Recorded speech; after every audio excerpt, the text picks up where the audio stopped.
ওনারা মাননীয় স্বরাষ্ট্র উপদেষ্টা মহোদয় এটা বলেছেন, এটা ওনারা বলেছেন এটার যে আমাদের কাছ থেকে অনুমতি নিয়ে করতে হবে নিরাপত্তার সব ক্ষেত্রে, এটা কি খুব একটা কথা।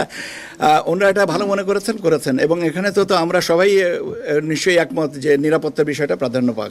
আচ্ছা, আর দ্বিতীয় জিনিসটা হচ্ছে এর সাথে আচরণবিধির আপাতত কোনো বিরোধী দেখছি না। যদি মনে করা হয় over the period of time আচরণবিধি এখানে কোনো জায়গায় সামান্য সংশোধন বা সংযোজন বা বিয়োজন বা অ্যাডজাস্টমেন্ট লাগবে, এটা করবো আমরা।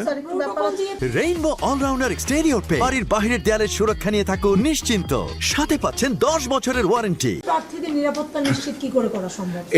এটা আপনি মাননীয় স্বরাষ্ট্র উপদেষ্টাকে প্রশ্নটা করলে বোধহয় আমার জন্য ভালো হয়, কারণ এটা না সবকিছুর এখতিয়ার হলেও উনি নিশ্চয়ই কোনো একটা প্রেক্ষাপটে আমার সাথে যেহেতু ওনার এই ব্যাপারে কোনো কথা হয়নি বা ওনাদের থেকেও কাজে আমি এর ব্যাখ্যাটা দিতে গেলে অপব্যাখ্যা হওয়ার সম্ভাবনা আছে, যেটা আমি করতে চাই না।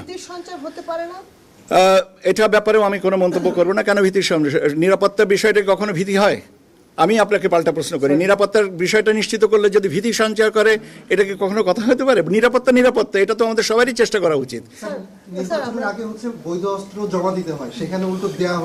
ভাই, এটা তো সময়ের ব্যাপার, এটা কবে নাগাদ কি করা হবে না হবে এগুলো সময়ের সাথে সাথে আসবে। বৈধ অস্ত্র জমা নেওয়ার বিষয়টা যখন প্রাসঙ্গিক হবে তখন যদি মনে করা হয় যে এই জাতীয় নিরাপত্তার বিষয়টা বিবেচনা নেবেন, সে অনুযায়ী এটা ব্যবস্থা নেওয়া হবে।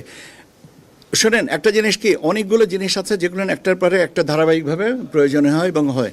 সবগুলোর প্রশ্নের উত্তর আগামী 3 দিন পরে বা 1 মাস পরে কটা বসবে, এত আগাম প্রশ্নের উত্তর দেওয়া উচিত না। এবং আমার মনে হয় যে এটা দিলে অগ্রিম একটা বিভ্রান্তির সৃষ্টি হয়। বরং আমরা এখন যে পর্যায়ে আছি সেই পর্যায়টুকু নিয়ে আলোচনা করি, আমরা সেটাকেই আমাদের আগামী দিনের পথ চলার সাথী করি এবং এখানে যেটুকু অ্যাডজাস্টমেন্ট দরকার আমরা সেইভাবে করতে থাকি।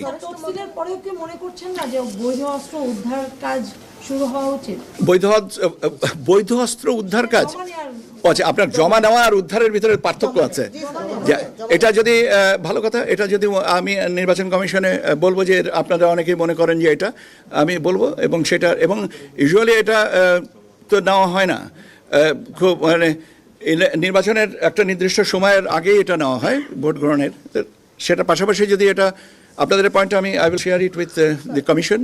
মন্ত্রণালয়ের সাথে কি আপনাদের এই বিষয়ে আলোচনা হয়েছে? আমি তো বললাম যে স্বরাষ্ট্র জমা নেবার কথা, সেখানে কেন আপনি তো একই প্রশ্ন তো আবার দ্বিতীয়বার করলেন, এবং আমি তো প্রশ্নের উত্তরটা আপনাকে দিয়েছি আগে, যে স্বরাষ্ট্র মন্ত্রণালয়ের উপদেষ্টা মহোদয় যে কথাটা বলেছেন আমার সাথে বা আমাদের সাথে কারোর সাথে আলোচনা হয়েছে এটা নেই। কাজে এটার ব্যাখ্যা যদি প্রয়োজন হয় তার মাননীয় স্বরাষ্ট্র উপদেষ্টাই এটা ভালো ব্যাখ্যাটা দিতে পারবেন। অনেক ধন্যবাদ।